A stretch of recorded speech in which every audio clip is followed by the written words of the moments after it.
Peter Griffin, the bumbling patriarch of the Griffin family, is known for his outrageous antics and questionable decisions. From his reckless behavior to his downright cruel actions, Peter has often found himself in hot water. Today we will be counting down worst ever things done by him, highlighting the moments that have made him one of the most infamous characters in television history. Number 18. Peter made a hologram. Over the years, Peter has become less interested in spending time with his family, usually preferring to hang out with his friends at the clam. Peter, I think you're a little too drunk to walk home. Yeah, give us your shoes. Can we give you a ride? No, it's okay. I'll just black out and never know how I got home. This reaches a peak in Happy Halloween. Oh, for God's sakes, Peter, I am so tired of you not making an effort to be a part of this family. Lois, I drove us here. I bought the tickets. I'm sadly shuffling through this place with you. What more do you want? Well, I don't know. I want you to act like you're happy to be with your family every now and again. Where Peter goes so far as to create a hologram of himself to take care of his family while he's out enjoying himself.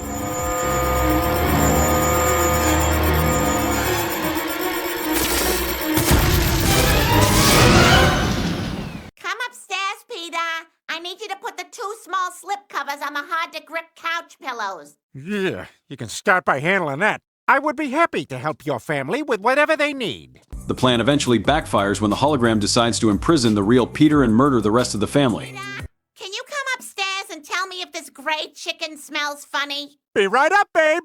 Oh, man, this is worse than... Ah! Going somewhere, family. Peter escapes in the nick of time to stop the hologram, but ultimately learns nothing. Joke's on you. There's nothing in there.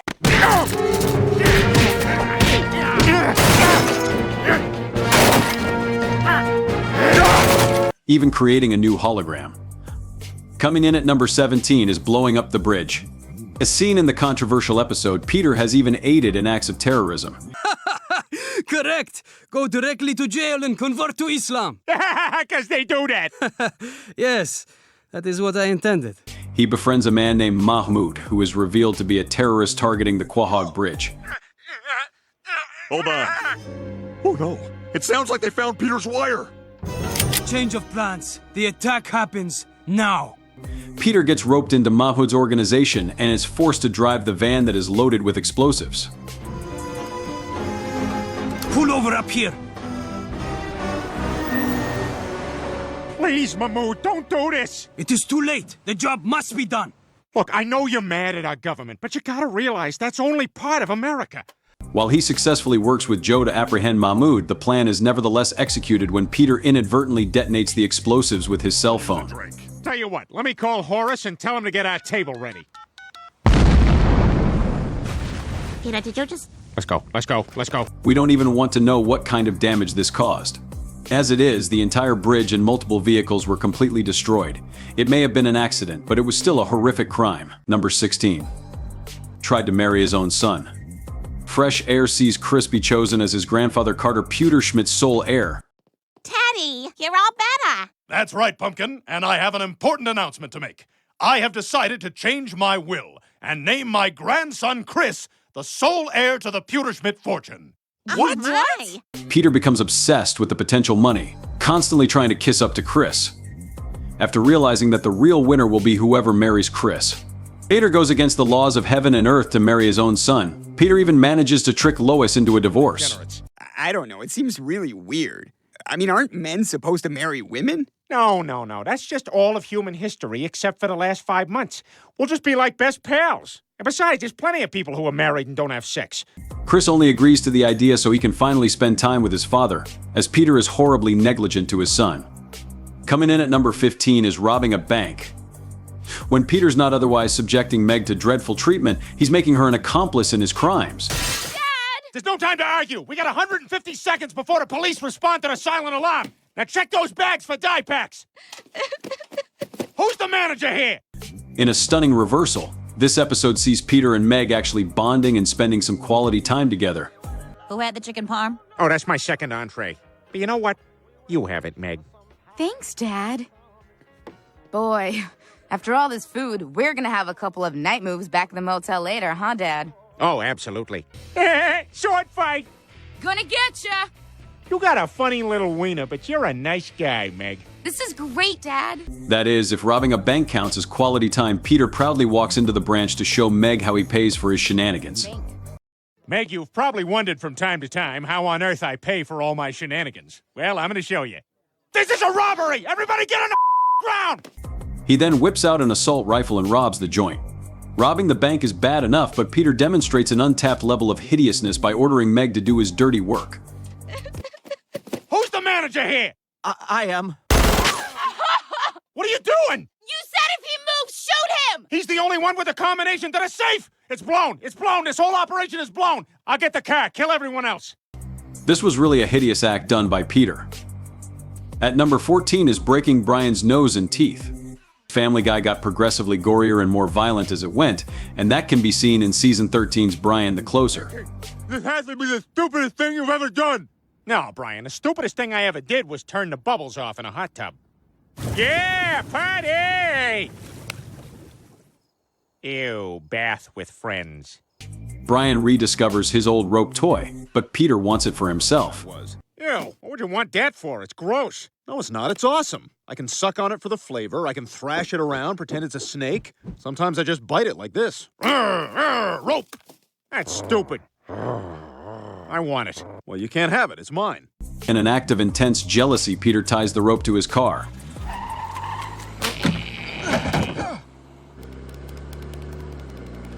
Come on, Brian, you better let go. I told you this is mine. You're never gonna get it. Brian refuses to let go, resulting in him smashing his head against a fire hydrant.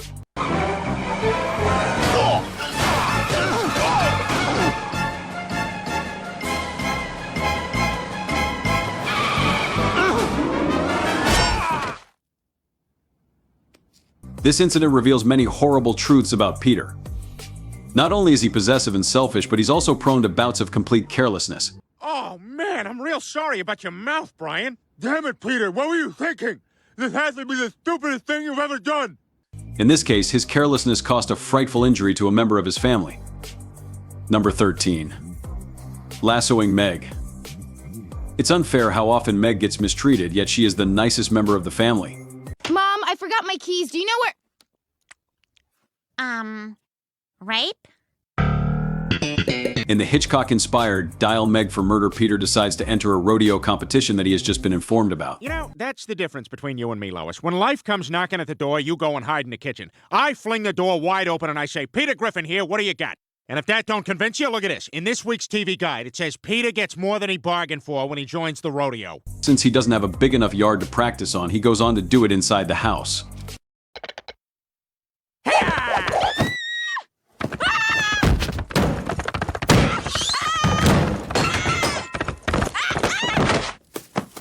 In a rather bizarre sequence, he lassos Meg as she is sleeping and pulls her down the stairs before dragging her outside and trying to brand her. Dad, what are you doing? All right, Meg, this is only going to hurt for about 3 weeks. What the hell? That there's my steer, Griffin. This was disgusting, but what else we can expect from this big fat guy? Number 12 is Shooting Joe and Quagmire. Season 10 opens with a bang, literally. The Griffin family wins the lottery. Let me see that. Yes, we won the lottery! I'm getting a penis butler. Sir? All right, buttle my penis. Buttle it! You sure it was such a good idea to cash that lottery check? It seems foolish to have all this money lying around. Oh, you'd rather have it down at the bank where the Jewish guys can leer at it? Yeah, money. Woo! And Peter gives money to both Joe and Quagmire. Hey, yeah, if you're gonna open your mouth with the missus, stick to kisses, huh? What neat humor! What neat humor! Yeah, so what do you say, Peter? Can you help us out? Of course I can, you dope. We're pals, right? There you go. As a form of repayment, he forces them into humiliating acts for his own entertainment. This includes putting on a musical performance while Peter shoots them with a BB gun. Another June, Oh, what a day! another sunny honeymoon, Hip, hip, hip. another season, another reason For making whoopee! After he's asked to avoid the face, Peter intentionally shoots Joe straight in the eye. A lot of shoes. We're throwing shoes. A lot of rice. It's also nice. Oh! Peter! It was really close to my eye! Relax, Joe. I'm nowhere near your eye. Hey, Joe, open your eye. Gotcha. What the hell, Peter? You shot him in the eye! And because Quagmire has something to say about it, he is shot in the throat. You know, Peter, you used to be a great guy, but ever since you won that lottery... Come on, Joe! This guy! It's one of the worst instances of Peter acting deliberately malicious, given that he clearly takes great enjoyment in inflicting physical and emotional agony on his friends. Number 11. Pushing Lois into a lake. It's not just Meg who bears Peter's mistreatment. Lois asks Peter to bond with Stewie, as she feels that they are not close enough. No. All I'm saying is that you just need to find an activity that you and Stewie can share. Oh, Peter, can you reach that box of rice? Ow! Oh, sorry, Lois. Oh, that rice got you, bitch. Unsurprisingly, they both find enjoyment in tormenting Lois. Okay, Stewie, get the camera ready.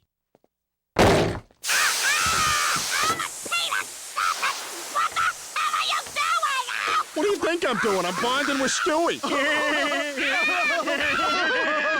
As with most bits in this show, it's taken to extremes, and Lois ends up in a car pushed into a lake by the father-son bonding duo.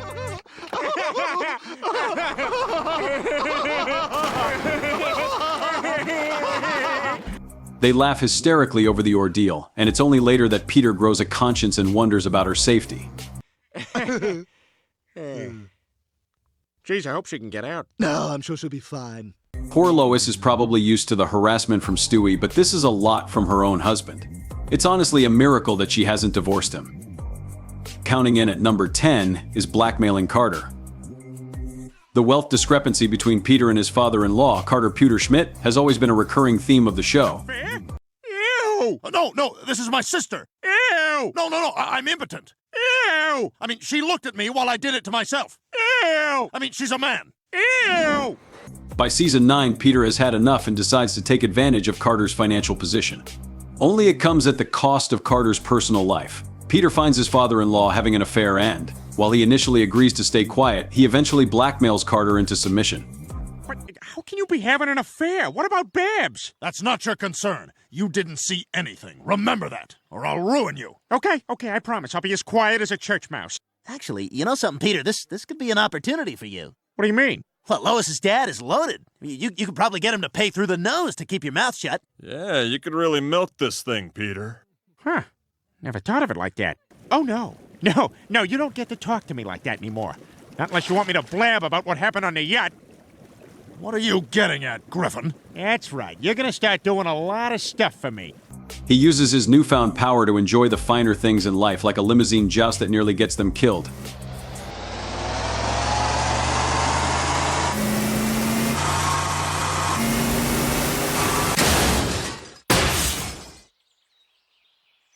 That went exactly as I wanted it to go.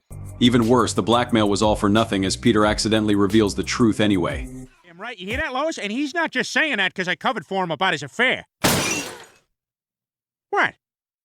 Carter, is this true? Yes, it's true. Oh dear. Maybe Carter deserves it, but blackmailing family members is a good way to ensure an awkward Thanksgiving. Number 9. Cooking methamphetamine. Peter sometimes has good intentions. In this episode, he moves his family out of Quahog to escape its rising crime rates. Peter, I don't think this is the right horse. I am 100% positive this is the right horse. Come on, guys, what do you say? Will you join me in eating eggs fresh out of a chicken's butt? They move to a farm and begin experiencing financial difficulties. Peter, I've been running the numbers on this farm, and we're in deep trouble. We haven't grown a single crop to sell. And meanwhile, you're spending half our money down at the general store and the other half at the specific store. Much to Peter's delight, however, the family discovers a lab in the basement of the farmhouse while taking shelter from a tornado. Oh my god! You guys, there's a fully functional meth lab in our basement. Boy, we should clean this place up. It's a mess. Brian? Oh, right, you're at college. Peter then goes full Walter White and begins producing methamphetamine to make money for his family. All right, Peter, we can make one meth, and that's it. And it's only because I don't see any other way out of this. Thanks, Lois. Oh, this is gonna work out great. Of course, this new enterprise only worsens Quahog's crime problem. Come on out, whoever you are! I want to show my kids what it looks like when a bitch dies! Peter, there's no one there. Well, maybe I should just fire a couple of rounds into the darkness. Don't hear those crickets no more. I'm not gonna make it. Yes, Peter's skills may be few, but resorting to drugs is hardly the answer. At number 8 is Cannibalizing Joe. In the episode Perfect Castaway, Peter and his friends are fishing when they encounter a hurricane and are left stranded on the open sea. I'm here 'cause of that.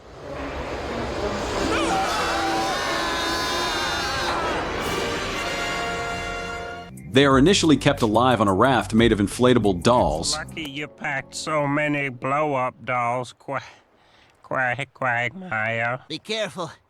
The tiniest prick will pop these things. Giggity. And it's here where Peter commits an egregious sin. The guys find that Peter has been secretly eating food, only to discover that this food is Joe. Hey, what's that? What? You're eating something. You bastard! You have food? I don't know what you're talking about. Give me that!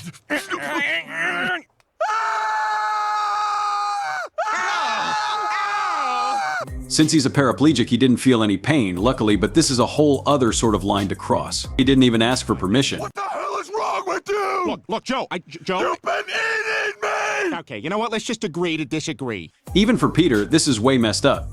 Number 7. Harming Quagmire's cat. Quagmire is definitely a man who puts lust over love. That changes when he finds a cat living under his house. It's a cat. Yeah, I just got him today. His name's James. Isn't he just the cutest thing you've ever seen? Hi, James.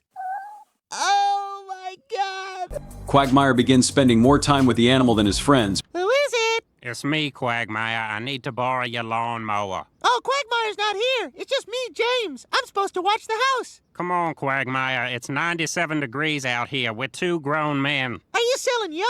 Because I love yarn. No, I need to borrow your lawnmower. Prompting a jealous Peter to perform a prank on the poor feline. He brings along a straight razor and attempts to shave the cat. But let's just say the attempt goes poorly. Got 8 more lives. Okay, 7 more lives. 6. 5. 4. 3. Peter, stop doing what you're doing. Even worse, Peter continues to inflict hideous damage on the cat, falsely believing that it has 9 lives. You know, Peter, it's sort of adding insult to injury raiding Quagmire's fridge for beer after you killed his cat. In this case, Peter's stupidity overpowers his morals. At least both Cleveland and Joe are horrified. We needed someone to commiserate with here. Kicking off at number 6 is committing treason. While trying to have a pool installed, Peter discovers that his property doesn't technically belong to the United States. All right, now, kids, I don't want anyone swimming in this pool unless there's a lifeguard on duty. Duty. Damn government. Tell me I can't build a pool on my own land. And after my grandfather helped create one of this country's most beloved cartoon characters. Well, this is odd. What? I've never encountered anything like this before, but your property doesn't seem to be on the map. It's not part of Quahog. Rather than getting this fixed, Peter founds his own independent land, known as Pretoria. No. We're not part of the city. We're not even part of this country. And that makes us our own country. What are you talking about? Thanks to a technicality, we have the right to secede from the U.S. From this day forth, this territory will be known as Pretoria. Even worse, he commits treason and declares war on America by invading Joe's property and stealing his pool. Province of Pretoria. I call it Joe-hio. What? You can't just come over here and annex my pool? Oh, yeah? Well, according to paragraph 7, sentence 3, word 8 of the Geneva Convention, So tough luck, Swanson. Along the way, Peter befriends some notable dictators and has them all over for a barbecue. It's made out of people. Just kidding. Hey, is Momar here yet? Yeah, he's over there with Saddam. And then Jerry guessed that her name was Mulva. That show was so funny. As Peter is so prone to doing, he gleefully allows the power to get to his head and becomes incredibly unlikable in the process. Peter, it's over. Why don't you sit down with the mayor and negotiate some kind of treaty? Negotiate? Peter Griffin doesn't know the meaning of the word negotiate. In the end, his power trip is squashed when the U.S. military comes knocking. Number 5, selling Meg. Peter is an incredibly callous idiot, particularly when it comes to Meg. After running up a tab at Mort's pharmacy, he offers to sell Meg to Mort's family as a slave since Mort's son Neil has a crush on Meg. $12.43. Ah, geez, that's more of a ripoff than that breakfast machine I bought.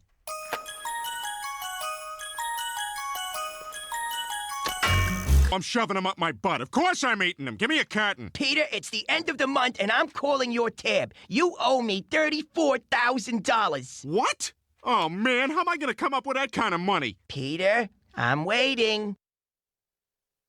All right, listen, I got another idea. What if I sold you my daughter? Huh? You drop the tab, and your son can have Meg. However, Neil's involvement with another girl makes Meg jealous enough that she signs the contract herself, leading to her performing unpaid, back-breaking labor. What do you think of that, Neil? Daddy bought you a girlfriend. Excuse me, if anybody's interested, I already have a girlfriend. There's no way. Wait, what? You ready to go, honey? You rejected me too many times, Meg. I couldn't wait for you forever. Besides, Cecilia thinks my psoriasis is sexy. Fortunately, Meg is able to get out of it, but the whole experience just strikes us as terrible all around. Number 4. Blowing up a hospital.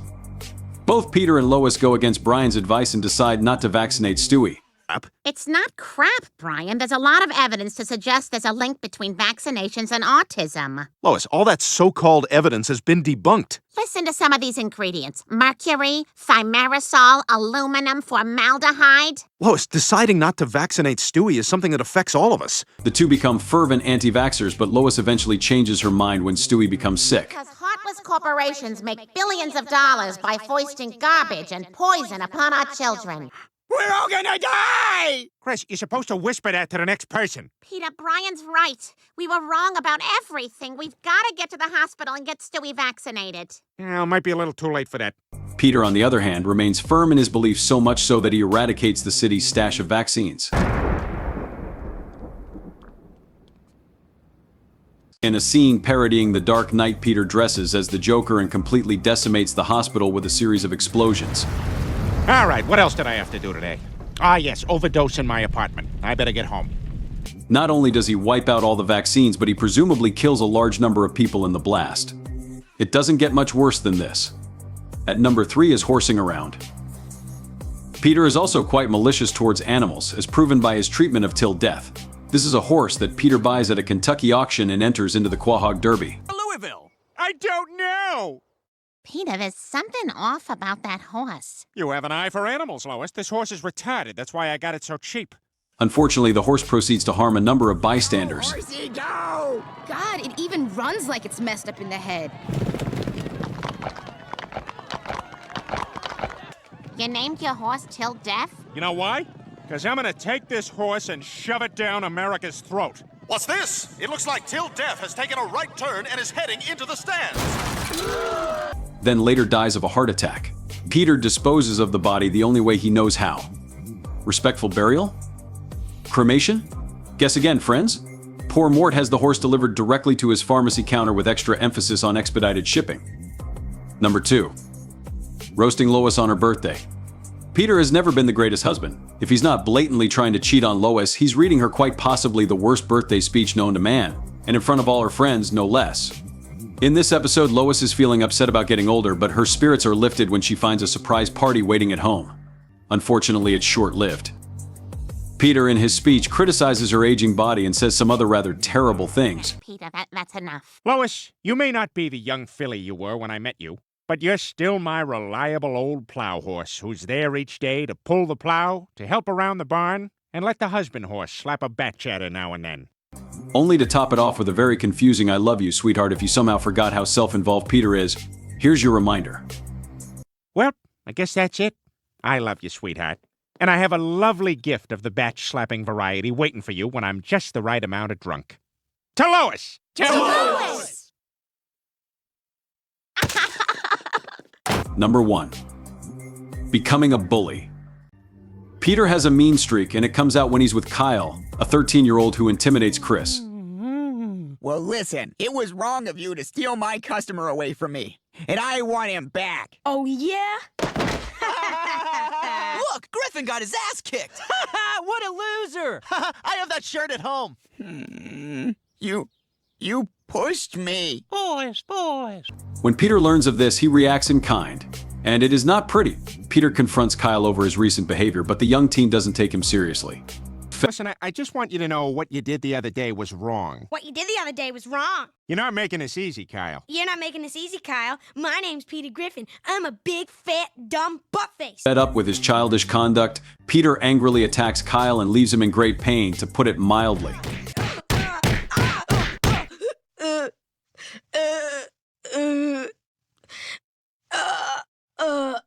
While admittedly Peter's reaction is a little satisfying, it doesn't take away from how disturbing the whole thing is. Plus, this is actually one of the rare instances where Peter morally acknowledges his actions and shows some semblance of remorse. Thanks for watching. Don't forget to like and subscribe to our channel for more Family Guy content.